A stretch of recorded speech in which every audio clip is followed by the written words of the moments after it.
ایک شخص نبی کریم صلی اللہ علیہ وسلم کی خدمت میں حاضر ہوا اور عرض کی کہ یہ بدنصیب رمضان میں اپنی بیوی سے جمع کر بیٹھا ہے۔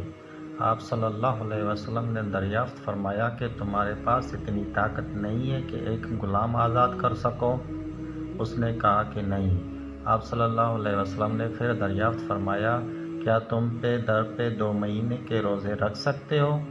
اس نے کہا کہ نہیں۔ آپ صلی اللہ علیہ وسلم نے پھر دریافت فرمایا کہ تمہارے اندر اتنی طاقت ہے کہ 60 مسکینوں کو کھانا کھلا سکو؟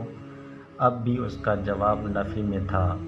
راوی نے بیان کیا پھر نبی کریم صلی اللہ علیہ وسلم کی خدمت میں ایک تھیلا لایا گیا جس میں کھجوریں تھیں، ارک زنبیل کو کہتے ہیں۔ حضرت صلی اللہ علیہ وسلم نے فرمایا کہ اسے لے جا اور اپنی طرف سے محتاجوں کو کھلا دے۔